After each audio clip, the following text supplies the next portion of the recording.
Hello વિદ્યાર્થી મિત્રો, class શાળાની અંદર આપ સૌ કોઈ જોડાઈ ચૂક્યા છો અને આજે આપણે એક નવા પ્રકરણને ભણવાના છીએ. ધોરણ 11 મનોવિજ્ઞાનની અંદર પ્રકરણ 5 ના વિશે આપણે માહિતી મેળવવાના છીએ. બોધાત્મક પ્રક્રિયાઓ. બોધાત્મક પ્રક્રિયાઓ વિદ્યાર્થી મિત્રો સમજીએ પહેલા એક ખાસ વિનંતી છે તમને. આપણી એપ્લિકેશન બની ગઈ છે ક્લાસ શાળા નામની. તો ક્લાસ શાળા નામની એપ્લિકેશનને ડાઉનલોડ કરી દેજો. લિંક ડાઉનલોડ કરવાની લિંક જે ડિસ્ક્રિપ્શનમાં તમને આપેલી છે. WhatsApp ગ્રુપની આપણી લિંક છે. જેટલી પણ અપડેટ્સ હશે તમને WhatsAppમાં પણ મળતી રહેશે. એટલે ખાસ WhatsAppના ગ્રુપમાં અને આપણી એપ્લિકેશનને ડાઉનલોડ કરવાનું ભૂલશો નહીં, એટલે અમારી જે કંઈ પણ નવી અપડેટ્સ છે તમારા સુધી સૌથી પહેલા પહોંચી જશે. તો વિદ્યાર્થી મિત્રો શરૂ કરીએ છીએ બોધાત્મક પ્રક્રિયાઓ વિશેની માહિતી. હવે બોધાત્મક પ્રક્રિયાઓ જે છે પ્રકરણ આમ થોડું કોમ્પ્લિકેટેડ છે, થોડું કહેવાય કે જે નવી પહેલી વખત જ્યારે આપણે ભણીએ ત્યારે અઘરું લાગે, પણ બહુ જ સરળ ભાષાની અંદર છે કે આખી સિસ્ટમેટિક આપણું મગજ જે છે કેવી રીતે કામ કરે છે, બુદ્ધિનો કેવી રીતે ઉપયોગ થાય છે એના વિશેનું આખું પ્રકરણ છે. તો એના વિશે હવે આપણે માહિતી મેળવીએ છીએ. તો આધુનિક મનોવિજ્ઞાન માનવીના વર્તન અને માનસિક પ્રક્રિયાઓનો વૈજ્ઞાનિક અભ્યાસ કરે છે. એ બાબતથી આપણે પ્રથમ પ્રકરણમાં માહિતગાર થયા છે કે આપણને ખબર છે માનવનું વર્તન અને માનસિક પ્રક્રિયાઓ એ મનોવિજ્ઞાન વિષયનું મુખ્ય ધ્યેય છે. વર્તન બે પ્રકારના હોય છે, પ્રગટ વર્તન અને અપ્રગટ વર્તન. પ્રગટ વર્તન એટલે એવું વર્તન કે જેનું પ્રત્યક્ષ કે સીધું નિરીક્ષણ શક્ય થઈ શકતું હોય. દાખલા તરીકે દોડવું, હસવું, ચાલવું વગેરે પ્રગટ વર્તનના ઉદાહરણો છે. અપ્રગટ વર્તન કેવું કે જે અન્ય પક્ષ દ્વારા સીધું નિરીક્ષણ ન થઈ શકે. હવે તમે મગજની અંદર વિચારતા હોય, તમારી કોઈ કલ્પના ચાલતી હોય, તમે કઈ વસ્તુ યાદ કેટલું છે કે પછી તમને થાક લાગ્યો હોય, આ બધી વસ્તુ કોઈ બીજા વ્યક્તિને ખબર ન પડે, પણ તમે દોડતા હોય, તમે હસતા હોય, તમે ચાલતા હોય તો આ બધી વસ્તુ બીજા વ્યક્તિને ખબર પડે. એટલે પ્રગટ જે દેખાઈ રહ્યું છે તે ડાયરેક્ટ, અને જે વસ્તુ નથી દેખાઈ તે જે છે અપ્રગટ આપણે કહી શકીએ છીએ. હવે પ્રગટ વર્તનને સામાન્ય ભાષામાં અનુભૂતિ કે લાગણી કહી શકાય છે, અને વર્તનની અપ્રગટ પાસાને જ જે છે એ આપણે માનસિક અને બોધાત્મક પ્રક્રિયાઓ આપણે કહેવામાં આવે છે. એને જ આપણે જે છે બોધાત્મક પ્રક્રિયા તરીકે આપણે એને ગણતા હોઈએ છીએ. બોધાત્મક પ્રક્રિયાઓ જે છે એ એવી છે કે આપણે આગળના પ્રકરણમાં જોયું કે બુદ્ધિને લગતી જે ક્રિયાઓ જે થાય એ બોધાત્મક પ્રક્રિયાઓને આધીન થતી હોય છે, જેમાં પ્રત્યક્ષીકરણ, ધ્યાન, સ્મૃતિ, વિચારણા, તર્ક ક્રિયા, સમસ્યા ઉકેલ, સંકલ્પ ઘડતર, ત્યારબાદ નિર્ણય પ્રક્રિયા, ભાષા વગેરેનો સમાવેશ થાય છે. આ બોધાત્મક પ્રક્રિયાઓના અભ્યાસ પર ભાર મૂકતા અભિગમને બોધાત્મક મનોવિજ્ઞાનની અંદર બોધાત્મક અભિગમ તરીકે ઓળખવામાં આવે છે. અને આજે બોધાત્મક મનોવિજ્ઞાન એક મનોવિજ્ઞાનની એક વિશેષ શાખા તરીકે કાર્યરત છે. બોધાત્મક મનોવિજ્ઞાનનું વિશેષતા મહત્વ ધ્યાન લેવામાં આવે છે. આધુનિક મનોવિજ્ઞાનના ઉદ્ભવ અને વિકાસ પર નજર કરીએ તો જણાય છે કે રચનાવાદ અને કાર્યવાદના સંવેદન પ્રતિમાના જેવા જે છે એ માનસિક પ્રક્રિયાઓના ઉપર ભાર મુકાયો હતો. હવે પહેલા જે છે માનસિક પ્રક્રિયાઓ પર ભાર મુકાતો હતો. બીજી વસ્તુ વિદ્યાર્થી મિત્રો, જો નવા આવ્યા હોય ને ચેનલને સબસ્ક્રાઇબ કરી નાખજો. આપણી જેટલી પણ નવી અપડેટ્સ છે તમારા સુધી સૌથી પહેલી પહોંચી જશે.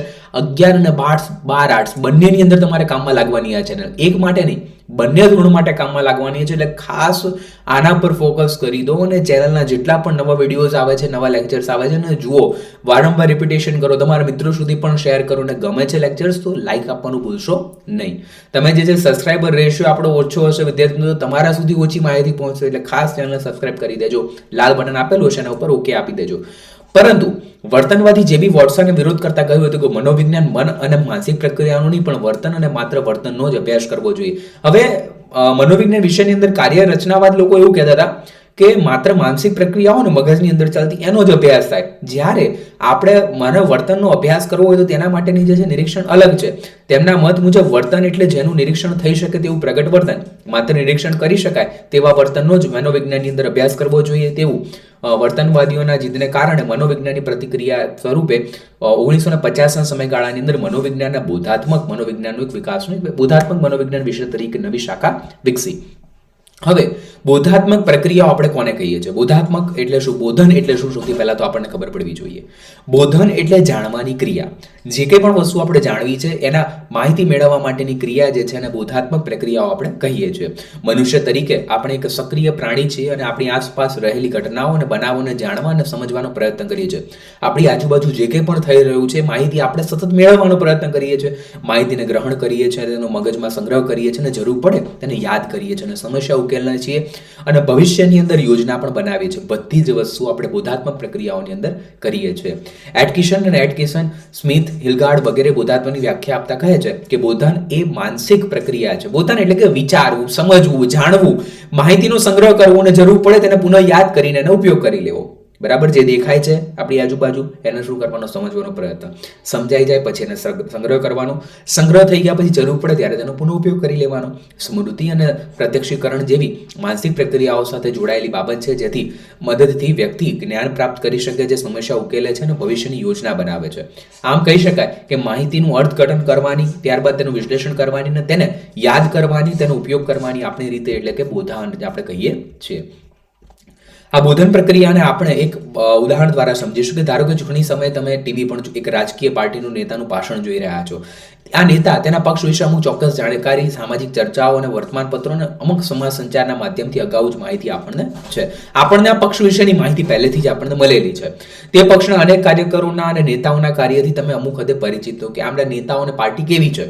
તે પક્ષની અનેક નીતિઓ સાથે તમે સૈદ્ધાંતિક રીતે સંમત પણ છો, પરંતુ તે પક્ષના કેટલાક ટોચના નેતાઓ અમુક કાર્યો તેને પસંદ નથી અને ભાષામાં તેના નેતા રાષ્ટ્ર નિર્માણ અને રાષ્ટ્ર વિકાસના કાર્યોમાં ઈદની પાર્ટીને મત આપવાની અપીલ કરે છે. હવે પ્રશ્ન થાય કે આપણને જે છે એ ટોચના નેતાને આપણને કાર્યો પસંદ નથી ને વાત રાષ્ટ્રહિતની એની કરે છે. હવે પ્રશ્ન થાય કે શું તમે આ પક્ષને મત આપવાનું પસંદ કરશો? તો આ પ્રક્રિયા જાણવા માટે આપણને જે છે શું કરીએ છીએ, પ્રક્રિયાકરણ થાય છે. માહિતી મળે ત્યારે આપણે માહિતીનું પ્રોસેસિંગ કરીએ છીએ, એકત્રીકરણ કરીએ છીએ અને ત્યારબાદ તમે કોઈ નિર્ણય કરો છો. હવે બોધાત્મક પ્રક્રિયાઓ એટલે શું? તો બોધાત્મક પ્રક્રિયા, જેને માનસિક પ્રક્રિયા પણ કહે છે, તેના માટે આપણી બધી જ ચેતન અને અચેતન માનસિક અવસ્થાઓ છે, જેને આપણે જોઈ શકાતી નથી, પરંતુ વ્યક્તિના નિરીક્ષણ કરી શકાય છે અને તેના વર્તન પર આધારિત તેના વિશે અનુમાન પણ કરી શકાય છે. કસિન અને સેટ્રોઝિક વગેરે બોધાત્મક પ્રક્રિયાની વ્યાખ્યા આપતા લખે છે કે વિચારો, લાગણીઓ કે પ્રેરણાઓ જે આપણા મગજની આપણા દરેક અંગત અનુભવે છે અને પરંતુ તેનો પ્રત્યક્ષ રીતે જોઈ શકાતા નથી, તેને બોધાત્મક પ્રક્રિયા કહેવામાં આવે છે. જે આપણે જોઈ નથી શકતા તે બોધાત્મક પ્રક્રિયાઓનો એક ભાગ ગણવામાં આવે છે. આમ કહી શકાય કે બોધાત્મક પ્રક્રિયાઓ જેમાં પ્રત્યક્ષીકરણ, સ્મૃતિ, વિચારણા, સંકલ્પના, ત્યારબાદ ઘડતર અને સમસ્યા ઉકેલ, તર્કક્રિયા વગેરેનો સમાવેશ થાય છે અને તે વ્યક્તિના અંગત અનુભવો અને તેના વિચાર આપણે જે પ્રત્યક્ષ રીતે જોઈ શકતા નથી, પરંતુ વ્યક્તિના પ્રગટ વર્તનના આપણે અનુમાન કરી શકીએ છીએ. જે વસ્તુ આપણે બધી વસ્તુઓ વ્યક્તિની જોઈ ન શકીએ, એના મનમાં શું ચાલ્યું છે આપણને ન ખબર પડે, આપણે જે છે એ અંદાજ લગાવી શકીએ છીએ કે આવી રીતનું વ્યક્તિનું વર્તન હશે.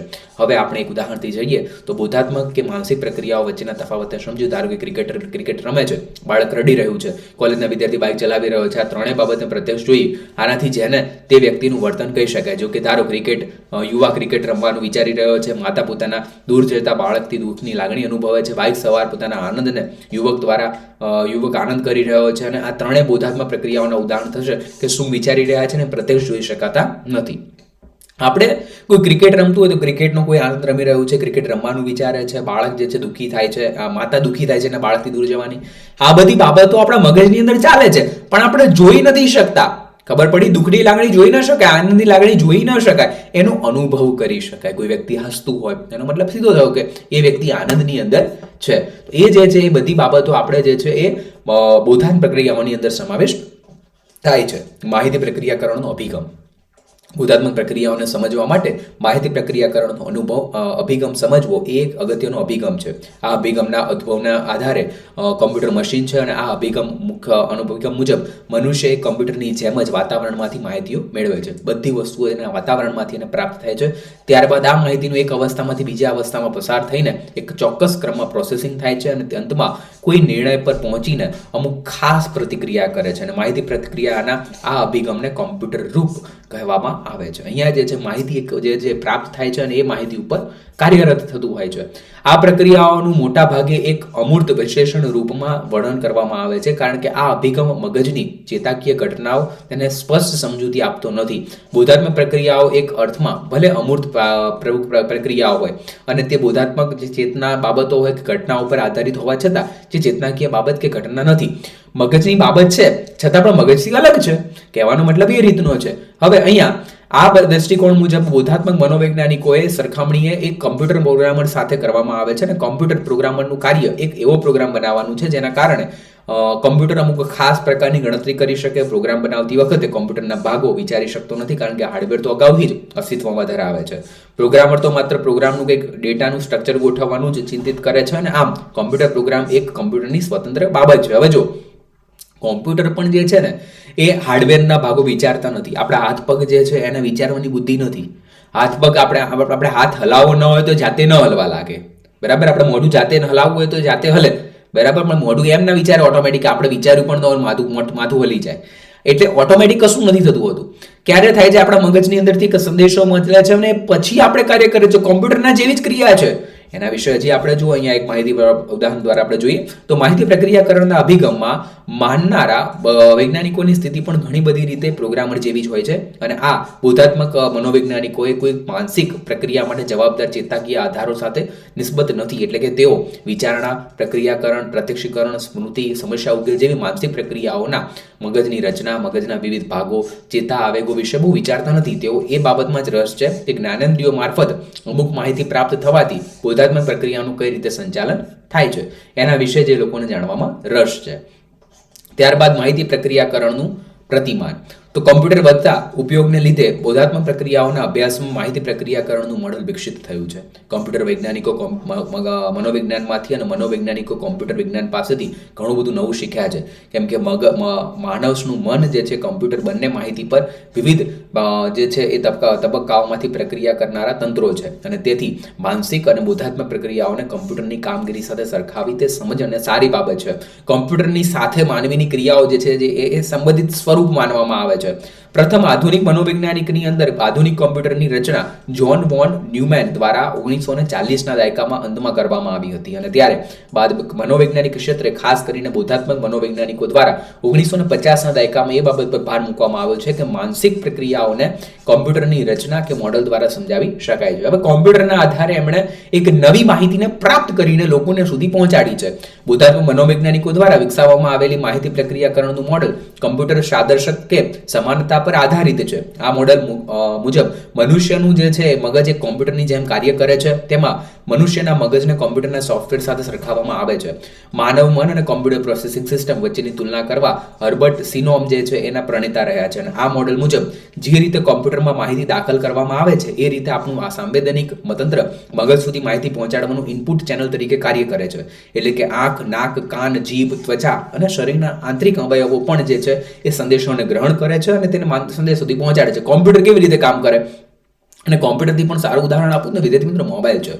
મોબાઈલની અંદર નથી હોતું કે કેમેરો હોય તો કેમેરો આપણે સ્ટાર્ટ કરીએ ત્યારે થાય, ફોટોઝ જે છે આપણે ક્લિક કરીએ ત્યારે સેવ થાય, વિડીયો આપણે રેકોર્ડિંગ કરીએ ત્યારે સેવ થાય. હા, તો આ બધી બાબત છે. જેવી રીતે એ કાર્ય કરે છે એવી જ રીતે માણસનું શરીર પણ કાર્ય કરે છે કોમ્પ્યુટરના જેવી જ રીતે. તો આ બાબત પર જે છે આધારિત ગણવામાં આવે છે.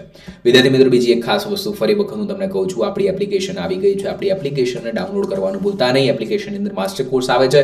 ઘરે બેઠા બેઠા ધોરણ 12 આર્ટ્સથી અને 11 આર્ટ્સથી તમે તૈયારી કરી શકશો અને માસ્ટર કોર્સની અંદર એક જ વાર જોડાશો અને બધી જ માહિતીઓ તમને પ્રાપ્ત થશે. ત્યારબાદ જે રીતે કોમ્પ્યુટરમાં રહેલું સોફ્ટવેર એન્ટર કરવામાં આવેલા ડેટા પર પ્રોસેસિંગ કરે છે તે જ રીતે જ્ઞાનેન્દ્રિયો દ્વારા ઇનપુટ થયેલી માહિતી પર મગજ, મન અને માનસિક પ્રક્રિયાઓ દ્વારા પ્રોસેસિંગ થાય છે. માહિતી પર પ્રક્રિયાકરણ થવાની આપણા સ્મૃતિ તંત્રની અંદર એ રીતે જળવાઈ રહે છે. તે જ રીતે કોમ્પ્યુટરની અંદર પ્રોસેસિંગ થયેલા ડેટાનો સંગ્રહ પણ કરે છે. એ રીતે કોમ્પ્યુટરમાંથી સંગ્રહ થયેલી માહિતી કે જરૂર પડે ત્યારે બહાર લાવી શકાય છે. એ જ રીતે આપણે જ્યારે જરૂર પડે ત્યારે માહિતી સ્મૃતિમાંથી પ્રાપ્ત કરીએ છીએ. હવે ઘણી બધી વસ્તુ હું તમને કહું ત્યારે યાદ કરો, કંઈ પણ વસ્તુ યાદ કરો તો તમે યાદ નહીં કરી શકો, પણ હું કહું તમે છેલ્લે ક્યાં ફરવા ગયા હતા યાદ કરો, યાદ આવી ગયું. આ જે છે એ શું છે, જ્યારે જરૂર પડે ત્યારે જ યાદ આવે છે. અહીં માણસનું બોલવું કે લખવું એ કોમ્પ્યુટરના સ્પીકર કે પ્રિન્ટર જેવું કામ કરે છે અને અહીં કોમ્પ્યુટરની ભાષામાં આઉટપુટ કહી શકાય છે. જો કોમ્પ્યુટરની અંદર ઇનપુટ હોય, કોમ્પ્યુટરની અંદર હાર્ડવેર અને સોફ્ટવેર હોય ને આઉટપુટ મળે. ઇનપુટ એટલે અંદરના સાધનો, ત્યારબાદ કોમ્પ્યુટરના હાર્ડવેર હોય, સ્મૃતિ પ્રક્રિયાઓ હોય અને સોફ્ટવેર્સ હોય. અત્યારે દાખલા તરીકે તમારો મોબાઈલ જે છે એની અંદર તમે જોઈ રહ્યા છો આ લેક્ચર્સ છે, તો લેપટોપમાં જોઈ રહ્યા હો તો એ લેપટોપની અંદરથી જે માહિતી પ્રાપ્ત થાય છે એ સોફ્ટવેર દ્વારા પ્રાપ્ત થાય છે અને આઉટપુટ હોય છે. ત્યારબાદ માનવ ઇનપુટ હોય, એની અંદર મગજની અંદરના મન અને બોધન પ્રક્રિયાઓ છે, સ્મૃતિ છે, અને પછી આઉટપુટ નીકળે છે. આ રીતે જે છે માણસના મગજ દ્વારા કોમ્પ્યુટરની જે રીતે કાર્ય કરતા હોય છે. જોકે માનસિક પ્રક્રિયાઓના આ મોડલની અમુક મર્યાદાઓ પણ દર્શાવવામાં આવી છે. નિર્જીવ કોમ્પ્યુટર અને માનવ મગજના કાર્યો ઘણી બધી બાબતોની અંદર એકબીજાથી તદ્દન જુદા પડે છે. જેમ કે કોમ્પ્યુટરમાં જે માહિતી મળે છે તે મોટા ભાગે માણસ દ્વારા એન્ટર કરવામાં આવે છે. આથી તે માહિતી સ્પષ્ટ અને સંકેત પદ્ધતિ અનુસાર હોય છે, કોડ કરેલા હોય છે, સંકેત પદ્ધતિ અનુસારની હોય, એક સિસ્ટમેટિક હોય છે. હવે ત્યારબાદ જ્યારે મગજના દરેક ચેતાતંતુઓને જે માહિતી મળે છે તે ક્યારેક અસ્પષ્ટ પણ હોય છે અને આંખ દ્વારા કે કાન દ્વારા જેવી જ્ઞાનેન્દ્રિયો બાબતે જે પસાર થતી હોવાથી વ્યક્તિલક્ષી પણ બને છે અને આ બાબત ઉપર માનવ મગજ અને તેના નિયમો, સંબંધો અને સંકલ્પનાઓ અને વાતો વગેરે જે છે એ જે છે શીખવાની અતુલ્ય ક્ષમતા ધરાવતું હોવાથી આ બધી બાબતોમાં નવીન પરિસ્થિતિઓમાં પણ ઉપયોગિતા અને સામાન્યકરણ કરી શકે છે અને જ્યારે તેની તુલના અને કોમ્પ્યુટરમાં નવું શીખવાની બાબત પણ ઘણી મર્યાદા ધરાવે છે. વિચારણા ચિંતન. હવે મગજની અંદર વિચારણા અને ચિંતન કેવી રીતે થાય છે? તો એક ચાર મિનિટ માટે વિચારો કે તમારી રોજિંદાની વાતચીત જે છે તમે કેટલી વાર અથવા તો કથા સ્વરૂપમાં વિચાર અને ચિંતનનો ઉપયોગ કરો છો. ઘણી વખત તમે યાદ રાખવા માટે તમને કોઈ મિત્રનું નામ યાદ હોય તો એ નામ યાદ ન આવતું હોય, ધ્યાન આપવા માટે પણ ઘણી બધી બાબતે આપણે ચિંતન કરીએ છીએ કે ભાઈ કોન્સન્ટ્રેશન આપણું રહે અને કોઈ એક બાબતને જે છે આપણે સતત લાંબા સમય સુધી એકાગ્રિત રીતે કાર્ય પૂરું પાડી શકીએ. અનિશ્ચિતતા જે છે દર્શાવવા માટે, દાખલા તરીકે મને લાગે છે કે મારા મિત્ર આજે ઘરે આવે છે, તો આવી બધી સંભાવનાઓ આપણે કરતા હોય છે, વિચારણા કરતા હોય છે. આમ રોજબરોજના જીવનમાં આપણે સમસ્યા ઉકેલવા માટે, કોઈ નિષ્કર્ષ તારવા માટે અને અનુમાન કરવા માટે અને અમુક બાબતોને સમજવા માટે અને વિવિધ વિકલ્પોમાંથી યોગ્ય વિકલ્પની પસંદગી કરીને નિર્ણય કરવા માટે ચિંતન કરતા હોઈએ છીએ. ચિંતનના અંદર જે છે વિચારણા અથવા તો ચિંતન એ બંને પ્રકારના જે છે એ બોધાત્મક પ્રક્રિયાઓનો આધાર છે અને તે જે છે માનવ જાતિના આગવી રીતે જોવા મળે છે. વિચારણામાં આપણે આપણી આજુબાજુના વાતાવરણમાંથી પ્રાપ્ત માહિતીનું હસ્તક્ષેપણ કરીને અને વિશ્લેષણ કરી શકીએ છીએ અને જુદા જુદા મનોવૈજ્ઞાનિકોએ વિચારણાને જુદી જુદી રીતે વ્યાખ્યાયિત કરીને છે અને અમુક મનોવૈજ્ઞાનિક રીતે વાતાવરણમાંથી પ્રાપ્ત થતી માહિતીઓનું માનસિક વ્યવસ્થાપન અને હસ્તોપાર્જન કરી શકીએ છીએ અને તો અમુક તેને મધ્યસ્થ પ્રક્રિયા કહે છે અને જે કોઈ સમસ્યા અને તેનો ઉકેલ જે છે એના વચ્ચે ઉદ્ભવે છે. જો શું બને છે ખબર? વિચારણા થાય. કોઈ પણ વસ્તુ સમસ્યા હોય ને તો એ સમસ્યાના ઉકેલ માટે જે છે વિચારણાની પણ પ્રક્રિયા આગળ વધે છે.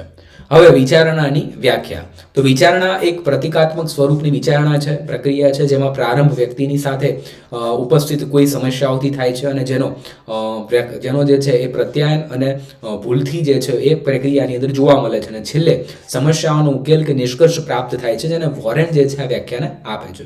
વોરેન પછી બીજા એક મનોવૈજ્ઞાનિક આપે છે. વિચારણા એક એવી માનસિક પ્રક્રિયા છે કે જે ઉદ્દીપક દ્વારા ઘટનાઓમાં અને પ્રતિકાત્મક સ્વરૂપો નિરૂપણ દ્વારા કોઈ સમસ્યાઓનો ઉકેલ શોધવામાં આપણને મદદ કરે છે. સિલ્વરમેન આપણને વ્યાખ્યા આપે છે. વ્યક્તિ જ્યારે કોઈ માહિતીનું પ્રક્રિયાકરણ કરતો હોય, તેને સંગઠિત કરતો હોય અને સમજતો હોય અને બીજી તરફમાં તે માહિતીનું પ્રત્યાયન કરતો હોય ત્યારે કહી શકાય કે તે મગજમાં કોઈ વિચારણા ચાલી રહી છે. સિકારેલી અને મેયર જે છે આ વ્યાખ્યા આપે છે. આમ અહીંયા જે છે ઉપયુક્ત વાક્યાઓ પરથી સ્પષ્ટ થાય છે કે વિચારણા મોટે ભાગે સંગઠિત અને લક્ષ્ય નિર્દેશિત હોય છે. ભોજન બનાવતી વખતે તેને ગણિતના દાખલાઓમાં જવાબ શોધવાની અને દિન પ્રતિદિનની ઘણી બધી ગતિવિધિઓનું એક લક્ષ્ય હોય છે. વળી આ વ્યાખ્યાઓ કોઈ બાબતોનો નિર્દેશ કરે છે કે વિચારણા એક આંતરિક માનસિક પ્રક્રિયા છે જેનું અનુમાન બાહ્ય કે પ્રગટ વ્યક્તિ દ્વારા કરી શકાય છે. દાખલા તરીકે જ્યારે આપણે શતરંજનો ખેલને જે છે એ ચાલતા હોઈએ ત્યારે કેટલીય મિનિટો સુધી વિચારમગ્ન અવસ્થામાં હોઈએ છીએ. શતરંજ પેલું ચાલતું હોય છે, આપણે ચેસ આપણે કહીએ છીએ, ત્યારે આપણે એ નક્કી નથી કરી શકતા કે શું વિચારી રહ્યો છે, પરંતુ જ્યારે તે આગળથી ચાલશે અને ત્યારે આપણે માત્ર અનુમાન કરી શકીએ છીએ કે શું વિચારી રહ્યો હતો અને અહીંયા કઈ યુક્તિ અથવા તો પ્રયુક્તિનું મનમાં પુનઃગઠન જે છે પણ કરી રહ્યો હોય છે. હવે વિચારણાના લક્ષણો જે છે આપણે એક્ઝામની અંદર પૂછાઈ શકે છે, તો એને થોડું આઈએમપી તરીકે લેજો અને થોડું એને સમજજો. તો વિચારણાની શરૂઆત કોઈને કોઈ સમસ્યાથી થાય છે. જ્યારે આપણે સમસ્યા કોઈ આવે છે ને ત્યારે આપણે તે સમસ્યાના ઉકેલ માટે વિચારવાનું ચાલુ કરીએ છીએ. દાખલા તરીકે આજે સાંજે મિત્ર મારા ઘરે આવી રહ્યો છે, મમ્મી ઘરે નથી, તો નાસ્તામાં શું કરીશું? ઘણી વખત આપણે વિકલ્પો શોધતા હોઈએ છીએ. અગાઉ આવી સમસ્યા આવી હતી ત્યારે શું કરેલું અને તે શું હલ કોમનમાં આવી શકે છે. તો નવીન ઉપયોગ પાય જે છે એ વિચારવું જરૂર પડે છે. એ નવી બાબતો પણ જે છે આપણે વિચારવાનો પ્રયત્ન કરીએ. ત્યારબાદ વિચારણા એ પ્રતિકાત્મક સ્વરૂપની વિચારાત્મક પ્રક્રિયા છે. ખરેખર તો વિચારણામાં કેટલાય પ્રકારના વિચારો ઉત્પન્ન થાય છે અને આવા વિચારોની હારમાળા દ્વારા વિચારણાની પ્રક્રિયા આગળ વધતી હોય છે અને મોટે ભાગે આ વિચારો પ્રતિકાત્મક સ્વરૂપના હોય છે. એટલે કે વસ્તુઓમાં આપણી સમક્ષ હાજર ન હોય ત્યારે ઘણી વખત તેની સંકલ્પના કે પ્રક્રિયાઓ તરીકે આપણે વિચારતા હોય છે. દાખલા તરીકે મમ્મીની ગેરહાજરીમાં મિત્ર આવશે ત્યારે બહાર જઈએ તો પીઝા ખાઈ લઈશું અથવા તો બર્ગર ખાવાની પણ માનસિકતા હોય છે. ત્યારબાદ વિચારણામાં પ્રયત્ન અને ભૂલની પ્રક્રિયા જોવા મળે છે. આપણે આગળ જોયું એમ કોઈ પણ સમસ્યાના ઉકેલ માટે વ્યક્તિ વિચાર કરે છે. માત્ર થોડુંક જ વિચાર લેવાથી સમસ્યાનો ઉકેલ નથી મળતો. તેના માટે વ્યક્તિ માનસિક કરકસર કરે છે અને કેટલીય જે છે એ વિકલ્પોમાં વિચારે છે, અનુમાન કરે છે અને પ્રયત્ન કરતા રહીશું. હવે આવા પ્રયત્નોને ભૂલ પણ થાય છે અને આ પ્રયત્નો અને ભૂલથી પ્રક્રિયા બે પ્રકારની જોવા મળે છે. શારીરિક અને માનસિક રીતે વિચાર કરતા હોઈએ ત્યારે આપણી હાથની આંગળીઓ અને હલાવી, ત્યારબાદ પગ ડોલાવવા, માથું ખંજવાળવું, નાકના ટેરવા પર આંગળી મૂકીને કપાળ પર હાથ મૂકવો, તેને માનસિક અથવા તો જે છે શારીરિક પ્રગટના અંદર પ્રત્યક્ષ અને ભૂલની પ્રક્રિયા કહી શકાય છે. વળી જ્યારે વ્યક્તિ કોઈ સમસ્યાના ઉકેલના વિશે વિચારે છે ને ત્યારે તેના મનમાં કેટલાય પ્રકારના બાબતોની અંદર પ્રતિકાત્મક સ્વરૂપ આવતી હોય છે અને તેની અંદર જે વ્યક્તિ અયોગ્ય સમજે છે તેવી બાબતોને વિકલ્પોમાં તે પડતી મૂકે છે અને આ રીતે વિવિધ સંભવિત ઉકેલોની જે છે મદદથી સમસ્યાઓને ઉકેલવાનો પ્રયત્ન કરે છે અને અયોગ્ય બાબતોને એક પછી એક પડતી મૂકીને તેના પર જે છે માનસિક એકાગ્રતા જે છે ગ્રહણ કરે છે, જે પ્રયત્નોને ભૂલ દ્વારા કરે છે. ત્યાર પછી જે વિચારણા મોટા ભાગે સંગઠિત અને લક્ષ્ય નિર્દેશિત હોય છે. આપણી વિચારણા ધ્યાન કેન્દ્રિત અને ધ્યાનહીન બંને હોઈ શકે છે, પરંતુ મોટે ભાગે એક સ્વાસ્થ વ્યક્તિ જે છે વિચારણા લક્ષ્ય કે ધ્યાન કેન્દ્રિત હોય છે, એમાં ધ્યાન એનામાં હોય છે. જો વ્યક્તિ કોઈ કાર્યથી પરિચિત હોય તો અગાઉથી આ કાર્ય પાર પાડ્યું હશે ને તે યાદ કરીને તે પોતાની યોજના બનાવે છે અને જો કોઈ કાર્ય નવું છે તો કોઈ કાર્યની પ્રયુક્તિ અને અનુમાન કરીને તેનું આયોજન બનાવે છે. હવે વિચારણા એ શોધનખોળની માનસિક પ્રક્રિયા છે. વિચારણાથી જે શોધનાત્મક પ્રક્રિયાઓમાં પણ ભાર મૂકવામાં આવે છે. વિચારણામાં કાર્ય કરવાને બદલે શબ્દો, પ્રતિમાકો, ત્યારબાદ પ્રતીકો વગેરે દ્વારા સમસ્યાઓને ઉકેલવાના પ્રયત્નો થતા હોય છે. દાખલા તરીકે બર્થડે પાર્ટીની પ્રસંગની અંદર ડ્રોઈંગ રૂમની સજાવટ કઈ રીતે કરવી તે અંગેનો વિચાર કરતી વખતે આપણે વાસ્તવિક રીતે રૂમના ફર્નિચરને આગુ પાછું કરીએ છીએ, વિવિધ જાતની ગોઠવણી ચકાસતા નથી, પરંતુ એ અંગેની માનસિક પ્રતિમાઓનું સર્જીને ઉચ્ચમ જે છે સમજણ કરી શકીએ છીએ અને વિચાર કરીએ છીએ. ત્યારબાદ પ્રયત્નોનું સંકલન. હાથ પગ જે છે એની અંદર આપણે મતલબ કે 4 પગ, 2 કાન, 1 પૂંછડી આવા સામાન્ય લક્ષણો સાંભળે તો મનમાં કોનો વિચાર આવે? તો તમે કહેશો આવું પ્રાણી કોણ હોય? તો આવું પ્રાણી જે છે કોઈ પ્રાણીનો વિચાર આવે તમને. એના પછી હું કહું કોઈ પ્રાણીનું ભસવાનું તો તરત તમારા મગજમાં આવે કૂતરાનું. તો વિચારણા જે સંકલ્પના થાય, બધા પ્રયત્નો ભેગા થઈને કાર્ય કરે છે. ત્યારબાદ કારણ કે તમે 4 પગ, 2 કાન, ત્યારબાદ 1 પૂંછડી અને ભસવું આ સામાન્ય લક્ષણોને જે ભેગા કરીને સામાન્ય લક્ષણો સમૂહ કૂતરાનું ભસવાનું એવું લેગપ લગાવો છો. કોઈ વસ્તુ, વ્યક્તિ, પ્રાણી અને ઘટનાઓના સમૂહને તેના સામાન્ય લક્ષણો કે ગુણધર્મોને આધારે રજૂ કરી શકાય તેવી વર્ગીકૃત કરેલી નામ આપવું. ત્યારબાદ મનોવિજ્ઞાનમાં પ્રત્યયન અને સંકલ્પના અથવા તો ખ્યાલ કહે છે. અને જ્યારે આપણે કોઈ પરિચિત અને અપરિચિત વસ્તુ કે ઘટનાને જોઈએ છીએ ત્યારે આપણને કોઈ વસ્તુ કે ઘટનાના લક્ષણો શોધીએ છીએ અને સરખામણી અગાઉથી જ અસ્તિત્વ ધરાવતી વસ્તુઓ અને ઘટનાઓના લક્ષણો સાથે કરીએ છીએ અને તેને ઓળખવાનો પણ પ્રયત્ન આપણે કરતા હોઈએ છીએ. ત્યારબાદ સંકલ્પનાની વ્યાખ્યા. અમુક નિયમો અનુસાર લક્ષણોનું પરસ્પર મિલન કે ગોઠવણ એ જે છે સંકલ્પના કહેવામાં આવે છે. ત્યારબાદ સંકલ્પના એમને જે છે આ ભૂલ એમને વ્યાખ્યા આપેલી છે. ત્યારબાદ સંકલ્પના એક માનસિક શ્રેણી છે જેની અંદર માધ્યમથી વસ્તુઓ, ઘટનાઓ અને વિશ્લેષણોનું કોઈ નિયમિત અંગત જે છે સમૂહકરણ કરવામાં આવે છે. અલગ અલગ બાબતોને ભેગી કરીને એક માહિતીને પૃથ્થકરણ કરવામાં આવતું હોય છે. ઉપયુક્ત માહિતી વ્યાખ્યાઓનું વિશ્લેષણ કરતા કહી શકાય કોઈ સંકલ્પના ત્યારે બની શકે જ્યારે વસ્તુ, વ્યક્તિ કે પછી પ્રાણીના અમુક લક્ષણો હોય. આ પ્રકારના લક્ષણો માટે 2 બાબતો હોવી જરૂરી છે. પ્રથમ તો લક્ષણ હોવું જોઈએ અને જે અન્ય લક્ષણોથી અલગ તારવી શકાય છે આ બાબતને પૃથ્થકરણ કહેવામાં આવે છે. બીજું એ કે તે લક્ષણ અન્ય લક્ષણથી વિષમતા દર્શાવતું હોય. દાખલા તરીકે ઘાસ લીલું છે, અહીં ઘાસનું લીલું હોવાનું લક્ષણ તેના ઘાસના અન્ય લક્ષણોથી અલગ કરે છે અને આથી જ તે ઘાસનો લીલો રંગ એ અન્ય રંગ કરતાં જુદો છે. એટલે ઘાસ હંમેશા જે છે એક અલગ રંગ સાથે આપણને સંકલ્પના બતાવે છે. સંકલ્પનાનો બોધ પણ થતા માટે લક્ષણ ઉપરાંત પણ જરૂરી છે. અહીંયા અમુક નિયમો દ્વારા આપણા જે છે લક્ષણો પરસ્પર સંબંધિત જોડાયેલા હોય છે. જેમ કે શરૂઆતના ઉદાહરણમાં આપણે જોયું 4 પગ, 2 કાન, 1 પૂંછડી ભસવું 4 લક્ષણો જે છે પરસ્પર જોડીને એક સંકલ્પના તરીકે તમે નિર્ણય કરો છો કૂતરું છે. તો આ સંખ્યાની અંદર પ્રકારના નિયમોને સંયોજન નિયમ તરીકે પણ કહેવામાં આવે છે. સંકલ્પનાની ઉપયોગિતા. સંકલ્પના વગર દરેક વસ્તુ કે ઘટના એકબીજાથી સાવ અલગ કે અનોખી બની જશે અને તેના વિશે વિચારણા કરવી અને સામાન્યકરણ કરવું શક્ય બનશે નહીં. હવે સંકલ્પના તમે નક્કી કરો ત્યારે એ વસ્તુ જે છે એ શું બનશે? અલગ નહીં, એક વસ્તુ તરીકે તરી આવશે. વિચારણામાં વ્યક્તિએ ભિન્નતાની વસ્તુઓ અને ઘટનાઓ વચ્ચે રહેલી સામાન્યતાઓ અને સમાનતાને ઓળખવી હોય અને આવી સમાનતાઓને કારણે આપણે વસ્તુઓને એકબીજા સાથે સંબંધિત જોઈએ છીએ. અને દાખલા તરીકે ઝાડા ઉલટીના દર્દીને કહે છે પ્રવાહી પદાર્થની અંદર વધારે ખોરાકમાં લેજો. અહીં પ્રવાહી પદાર્થની સંકલ્પના કરે તો દર્દીને સ્પષ્ટ નહીં પણ તેની મુશ્કેલી થશે અને સ્પષ્ટ હશે તો પછી શું ખાવું તેનો જવાબ મળી જશે. હવે જુઓ હવે જો સ્પષ્ટતા કરવામાં નહીં આવે, સંકલ્પના કરવામાં નહીં આવે કે ભાઈ પ્રવાહી ખોરાક વધુ લેજો, તો પ્રવાહી ખોરાક શું છે એ સ્પષ્ટ નહીં હોય, પ્રવાહી કોને કહેવાય એ ખબર ન હોય, તો પછી જે છે એ ખાવું શું એનો એને જવાબ મળશે નહીં. પણ જ્યારે ખબર હોય કે પ્રવાહી કોને કહેવાય એને ખબર હોય એટલે તરત ખબર પડી જાય. તો સંકલ્પના પણ એક મહત્વની ભાગીદારી ભજવે છે બોધાત્મક પ્રક્રિયાઓમાં.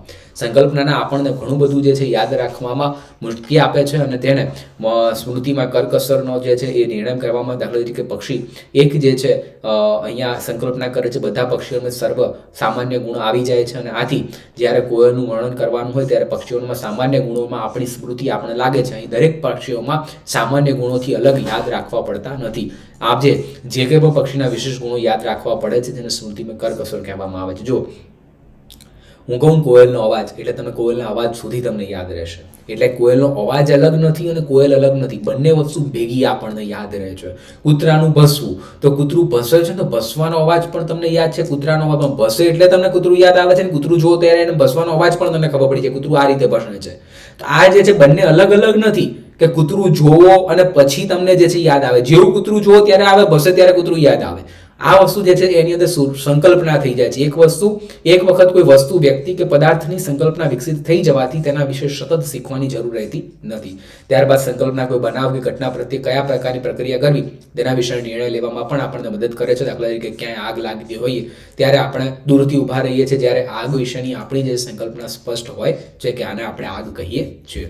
ત્યારબાદ સંકલ્પના આપણા જ્ઞાનને વ્યવસ્થિત અને સંગઠિત કરવામાં મદદ કરે છે, જેથી આપણે જે છે આપણા જ્ઞાનનો ઉપયોગ કરે જરૂર પડે ત્યારે કરીએ છીએ અને આપણે કોઈ નિર્ણય કે કાર્ય ઓછા સમય અને પ્રયત્નોની અંદર પણ કરી શકીએ છીએ. દાખલા તરીકે જો તમે તમારા પુસ્તકો, નોટબુકો, પેન્સિલ, ત્યારબાદ લંચ બોક્સ, ઓળખાણપત્ર, સાયકલની ચાવી વ્યવસ્થિત નક્કી કરેલા સ્થળે મૂકતા હશો તો શાળા જતી વખતે તમે બધું મળી જશે. જાઓ એટલે તમે એક રાઉન્ડ મારો ઘરની અંદર એટલે બધી વસ્તુઓ તમે તમારી લઈને તમે નીકળી જાઓ. આ શું બતાવે છે? સંકલ્પના બતાવે છે. આપણી અમૂર્ત અને જીવંત જે સંકલ્પનાઓ કેટલી વિકાસ હોય તેટલી જ આપણી સારી અમૂર્ત સંકલ્પનાઓ પણ વિકસે છે અને પ્રેમ, સૌંદર્ય, ન્યાય, પ્રામાણિકતા, નૈતિકતા વગેરે અમૂર્ત સંકલ્પનાઓ છે અને જેને આપણી આવી સંકલ્પનાઓ વિકાસને પરિણામે આપણે કોઈ વ્યક્તિમાં આવા ખાસ પાસાઓ વિશે વિચારી શકીએ છીએ. ત્યારબાદ હવે એક નવા મુદ્દા પર આપણે જઈ રહ્યા છીએ વિદ્યાર્થીઓ, તર્ક ક્રિયા.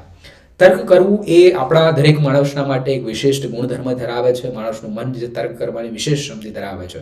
જો શું થાય, તર્ક એક પ્રકારની વાસ્તવિક વિચારણાની કે ચિંતનની પ્રક્રિયા છે. તર્ક ક્રિયાના માધ્યમથી વ્યક્તિ પોતાની વિચારણાને ક્રમબદ્ધ કરે છે અને તર્ક ક્રિયાના કારણે કોઈ નિષ્કર્ષ પર પહોંચે છે. રેબરના મત મુજબ સામાન્ય અર્થમાં તર્ક ક્રિયા એક પ્રકારની તાર્કિક અને સુસંગત વિચારણા છે.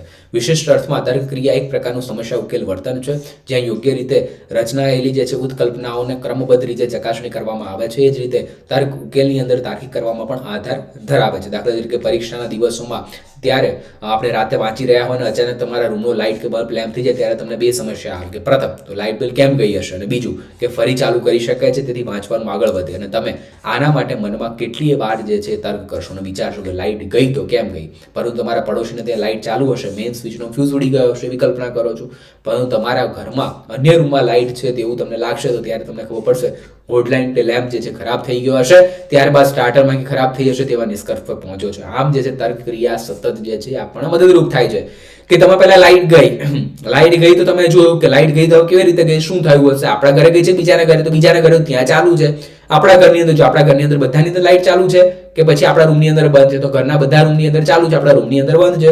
એનો મતલબ એવો કે પછી અહીંયા હોલ્ડર ખરાબ થયું હશે અથવા તો બલ્બ જે છે ખરાબ થઈ ગયો હશે. બેમાંથી એક વસ્તુ જે છે આપણે અનુમાન કરી શકીએ છીએ. તો આ તર્ક ક્રિયાના વિશેષતા નિષ્કર્ષ પર પહોંચી શકાય છે.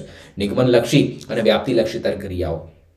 જો તમે રેલવે પ્લેટફોર્મ પર એક વ્યક્તિને ચિંતાથી આફળતો થતો દોડતો જોવો છો તો તમને અનેક પ્રકારના વિચાર આવશે કે હાલ એની ટ્રેન ઉપડી જવાની હશે, ભાગી રહ્યો છે, પોતાના મિત્રને વિદાય આપવા માંગે છે, જેની ટ્રેન હાલ જ ઉપડી જવાને તેમાં બેઠા છે, તેની બેગ ભૂલી ગયો છે, ટ્રેન ઉપડતા પહેલાં તેને બેગ લેવી છે. અને આમ જે વ્યક્તિ પ્લેટફોર્મ પર શા માટે દોડી રહ્યો છે તે સમજવા માટે, તેનું અનુમાન કરવા માટે તમે વિવિધ પ્રકારના જે તર્ક કરો છો. અને આવા તર્ક બે પ્રકારના હોઈ શકે છે, નિગમનલક્ષી અને વ્યાપ્તિલક્ષી. બે તર્ક આપણને જોવા મળે છે. નિગમનલક્ષી તર્ક. નિગમન એટલે શું? નિષ્કર્ષ પર આવવું, સાર, પરિણામ કે ફલશ્રુતિ. જે નિગમનલક્ષી તર્ક હોય ને એની અંદર નિષ્કર્ષ હોય, તારણ હોય. જો નિગમનલક્ષી તર્ક એ કોઈ પૂર્વધારણા કે માન્યતાના આધારે કરવામાં આવે છે અને આ પ્રકારના તર્કમાં તમે જાણો છો કે અથવા તો તમે વિશ્વાસ ધરાવો છો કે આ જે સાચું છે ને તેના આધારે વિશિષ્ટ નિષ્કર્ષ તારવો છો. એટલે કે નિગમનલક્ષી તર્ક એ સામાન્ય નિયમ પરથી વિશિષ્ટ નિષ્કર્ષ પર તારવવાની ક્રિયા છે અને અહીં આપણે નિષ્કર્ષ તારવવા માટે બે બાબતોને આધાર લઈએ છીએ. તે આધાર અહીં જ કહી શકાય છે અને એની અંદર આ આધાર વિધાન કે વિધાનોના આધારે હોય છે, જે નિષ્કર્ષ તારવી શકીએ છીએ, જેને આપણે ફલિત વિધાન કહીએ છીએ.